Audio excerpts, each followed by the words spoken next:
अस्सलामुअलैकुम नाज़रीन, इस एपिसोड के शुरुआत में हम देखते हैं अपने आसपास मौजूद सिपाहियों को मारने के बाद दुरहान कहता है पीछे हटो और दरवाजे खोलो। इसलिए में बाज़ंतीनी का छोड़ा हुआ तीर उसके सीने में आ लगता है और वो जमीन पे गिर जाता है। जहर कुत्ते चिल्लाते हुए कहता है डाले ले आओ सिपाहियों, डाले ले आओ। इसके साथ ही वो सब बुरहान के आगे हिसार बना लेते हैं। बाज़ंतीनी भी उन पे तीर बरसाते हुए आगे बढ़ते हैं। अलाउद्दीन पूछता है भाई क्या तुम ठीक हो? तो बुरहान तीर खींच कर निकाल लेता है। ये देखकर अलाउद्दीन पूछता है भाई ये कैसे? ये तीर तो मजबूत रही डालों को चीर देता है। बुरहान उड़ते हुए तावीज़ बाहर निकालता है और होलोफेरा की बातों को याद करता है। ये तुम्हारी हिफाजत करेगा और तुम्हें ताकत देगा। बुरहान कहता है मेरे भाई ये ईमान की ढाल को नहीं चीर पाया। बुरहान को ठीक देकर अलाउद्दीन और फातिमा बहुत खुश होते हैं। जहरकुतै घोड़े की जीन में से एक आतिशगीर मादा निकालकर उसे आग लगाते साथ ही बाज़ंतीनियों की जानिब फेंक देता है। आतिशगीर मादे के गिरते साथ ही आग भड़क जाती है और कई बाज़ंतीनी सिपाही झुलस जाते हैं। इस मौके का फायदा उठाकर वो सब वहां से भाग जाते हैं, जबकि बाज़ंतीनी भी उनके पीछे पीछे भागते हैं। जंगल से लुकास आगे बढ़ रहा होता है और वो कैदियों के लिए सोगोत की जानिब बढ़ते ही चले जाते हैं। दूसरी तरफ बुरहान और उसके साथी फातिमा, सरोजा और यूसुफ को भी निकालने में कामयाब हो जाते हैं। वो सब भी जंगल में रवां दवा होते हैं। सोगोत में उस्मान साहब तुरान से पूछते हैं तुरान क्या तुमने सब कुछ छुपा दिया? तो तुरान कहता है जनाब मैंने छुपा दिया, काफिर की रूहें भी नहीं जान पाएंगी। ये कहते साथ वो एक संदूक खोलकर उस्मान साहब को दिखाता है। फिर एक टेबल पर से कपड़ा हटाता है तो उसके नीचे भी ड्रम पड़े होते हैं। ये देखकर उस्मान साहब कहते हैं शाबाश जबरदस्त, अब तुरान तुम्हारे और दो सिपाहियों के अलावा कोई नहीं रुकेगा, बाकी सिपाहियों को शहर से बाहर भेज दो। ये सुनते साथ ही तुरान चला जाता है और बाला हतून कहती है अगर हम मंसूबे में कामयाब हो गए तो कुफार देखेंगे कि तुर्कों की जमीनें लेने का क्या अंजाम होता है। जवाब में उस्मान साहब कहते हैं हमारे लोग और काफिर सब हकीकत को देख लेंगे। उधर संजार करासी के पास जाकर कहता है गिंजर साहब आए हैं और आपसे मिलना चाहते हैं। तो करासी कहता है आने दो उन्हें। ये कहते साथ ही वो तख्त पे जा बैठता है और सरदार गिंजर वहां आता है। सरदार करासी उससे कहता है देखो मैं कोई थोड़ा खतरा मोल नहीं ले रहा, मैंने अपना सब कुछ खतरे में लगा दिया है, लेकिन उस्मान ने अपनी जिद और तकब्बुर को नहीं छोड़ा। मेरे उसकी तरफ बढ़ाए हाथ के बैत के बजाय वो सोगौत को काफिरों के हवाले कर देगा। तो सरदार गिंजर कहता है वो हमारी रिवायत को नजरअंदाज कर रहा है। उस्मान ने मुझ पर अपनी जमीनों का दिफा न करने का इल्जाम लगाया, ठीक है, लेकिन मैं मौत को तरजीह दूंगा और अपनी जमीन का एक टुकड़ा भी काफिरों को नहीं दूंगा। तो सरदार करासी कहता है यकीनन आप ऐसा नहीं करेंगे, आप एक मोअज़्ज़ज़ और काबिल फख्र इंसान हैं, इसलिए मैं बता रहा हूँ कि आपकी जगह उस्मान के साथ तो बिल्कुल नहीं है। सरदार गिंजर पूछता है करासी साहब आप क्या कहना चाहते हैं? तो सरदार करासी खड़े होकर कहता है उस्मान इख्तिताम के करीब है, आओ और मुझसे बैत करो, मेरी सफ में शामिल हो जाओ, मैं तुम्हारे लायक ओहदे तुम्हें दूंगा। ये कहते साथ वो हाथ आगे बढ़ाते हैं तो सरदार गिंजर कहता है मैं सर झुकाने वालों की बैत नहीं करता, बल्कि उनकी बैत करता हूं जो दूसरों का सर झुकाएं। ये सुनते साथ ही सरदार करासे के रंग उड़ जाते हैं और गिंजर भी उस लम्हे को याद करता है जब मेघालय की सरहद पर उसके सिपाहियों के नाकाम होने पर उस्मान साहब ने उसे कहा था दोबारा गफलत मत कीजिएगा। गिंजर भी फिर उस लम्हे को याद करता है जब खेमे में उस्मान साहब ने उन्हें डांटा था। इन ख्यालात के बाद वो सरदार करासे के हाथ का बोसा लेता है और उसकी बैत कर लेता है। सरदार करासे इस पे बहुत खुश होता है। सोगौत में तुरान भागता भागता उस्मान साहब के पास आता है और कहता है हुजूर वो आ गए हैं। अगले लम्हे लोकास, सोफिया और बाकियों के साथ वहां दाखिल होता है। वो सोगौत को खाली देकर कहता है उस्मान ने वादे के मुताबिक सोगौत खाली कर दिया। तो सोफिया कहती है हम भी वादे के मुताबिक कैदियों को ले आए, आइए देखते हैं कि आज का दिन किसके लिए फतह लाता है। इसके साथ ही वो दोनों आगे बढ़ते हैं तो उस्मान साहब बाला हतून से कहते हैं इन्हें उस सोगौत में आने दो जो इनके ख्वाबों को राख में बदल देगा। इसके साथ ही लोकास और सोफिया घोड़ों से उतर जाते हैं। पिंजरे को लगा हुआ ताला देखकर उस्मान साहब कहते हैं जैसा कि इत्तफाक किया गया था सोगौत में कोई लोग या सिपाही बाकी नहीं रहे, अब तुम अपना वादा भी निभाओगे, फातिमा और बच्चों को ले आओ। सोफिया लोकास से पूछती है तुम क्या सोचते हो लोकास, क्या हम उस्मान और बाला की अपनी बेटी के लिए तड़प खत्म कर देंगे? लोकास कहता है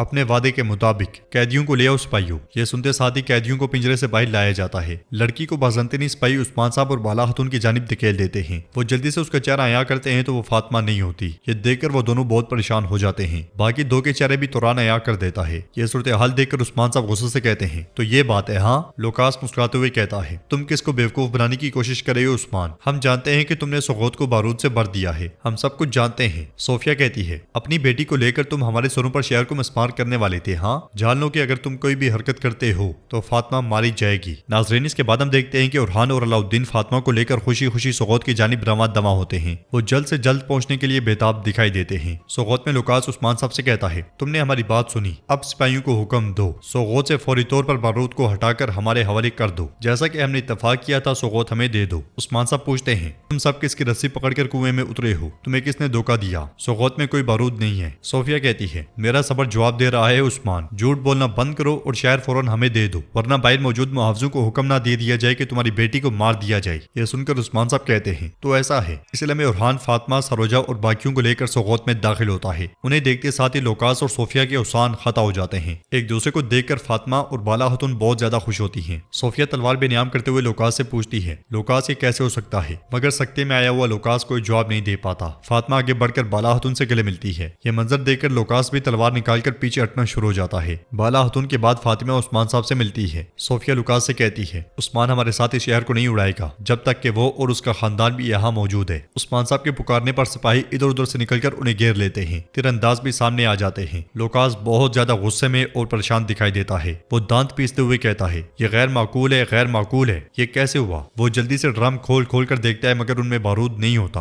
ये देखकर वो गुस्से में ड्रम गिराते ही चले जाते हैं। उस्मान साहब कहते हैं, मैंने तुम्हें बताया था कि सोगोत में कोई बारूद नहीं है। बहन बे, बेगम खातून। ये सुनते साथ ही वो दोनों सामने आते हैं। बहन को देखकर लुकास गुस्से से लाल हो जाता है। वो दोनों यूसुफ और सरोजा से गले मिलते हैं और उस्मान साहब कहते हैं, तो तुम लोग मेरी ही रस्सी के जरिए कुएं में उतरे, यानी तुम मेरे जाल का शिकार हो गए लुकास। ये कहते साथ ही उस्मान साहब उस लम्हे को याद करते हैं जब लुकास की तरफ से बेजुई चिट्ठियां वो पढ़ रहे थे। बेगम ने उनसे कहा था, उन्होंने यही पैगाम हमारे आदमी को भी दिया जो लुकास के सिपाहियों के दरमियान था। बहन ने कहा था, वो हमसे अपने बच्चों और अपने भाई की खातिर गद्दारी की तवक्को रखते हैं। जवाब में उस्मान साहब ने कहा था, उरहान और अलाउद्दीन सिपाहियों के साथ वो फातिमा और बच्चों को किले से बाहर निकालने जाएंगे, लेकिन बहन बे आप वही करेंगे जो वो काफिर चाहते हैं। आप हमारे मंसूबे के मुताबिक जाल बिछाएंगे, लेकिन जितना हम चाहते हैं सिर्फ उतना ही। इस ख्याल के बाद उस्मान साहब कहते हैं, मैंने बहन साहब के साथ मिलकर तुम्हें वही दिखाया जो मैं चाहता था कि तुम देखो। लुकास बहन की जानिब देखते हुए कहता है, मैं तुम्हें और तुम्हारे बेटे को मार डालूंगा। यह सुनते साथ ही बहन मुस्कुरा देता है। सोफिया लुकास से कहती है, हम यहाँ फंस गए हैं। उस्मान साहब उनसे कहते हैं, इंतजार करो, जरा इंतजार करो। सिपाहियों दरवाजे बंद कर दो। ये कहते साथ ही वो सब तलवारें बेनियाम कर लेते हैं। उस्मान साहब मजीद कहते हैं, अब हम देखेंगे कि तुर्कों की सरजमीन पर लालच का अंजाम क्या होता है। पहले मेरी इस याद तलवार का मजा चखो, आज बहुत खून बहेगा, बहुत ज्यादा। लुकास बुरी तरह से यहाँ फंस जाता है। उसके सामने उस्मान साहब जबकि दाएं बाएं और पीछे सिपाही मौजूद होते हैं, जबकि उस्मान साहब मुसलसल उसे घूरते ही चले जाते हैं और एपिसोड भी इख्तिताम पजीर होती है। तो कैसी लगी आपको ये कंप्लीट एपिसोड जिसमें हमने देखा सरोजा, यूसुफ और फातिमा को बचा लिया गया है और इस कार्रवाई में अलबाई का बहुत बड़ा हाथ था जो कि सुंगर तकीन का बेटा है। अब एक और चीज है कि सरदार गेंजर जाकर कराची के साथ मिल गया है। क्या ये भी उस्मान साहब की कोई चाल है या वाकई गेंजर ने उसकी बैत कर ली है? लुकास यहाँ से कैसे बचेगा? सोफिया की हकीकत उस्मान साहब के सामने खुलेगी या नहीं? क्योंकि अभी तक जिसने भी सोफिया को देखा है वो पहले मौजूद नहीं था। इन तमाम सवालात के जवाब आपको मिलेंगे नेक्स्ट एपिसोड में या ट्रेलर में। तो ट्रेलर भी कुछ देर बाद अपलोड कर दिया जाएगा। अगर आपको ये वीडियो पसंद आई है तो वीडियो को लाइक कर दें। चैनल को सब्सक्राइब नहीं किया हुआ तो सब्सक्राइब करने के साथ साथ नोटिफिकेशन वाली घंटी को दबाना मत भूलें। इंशाल्लाह मिलते हैं नेक्स्ट वीडियो में, तब तक के लिए अल्लाह हाफिज।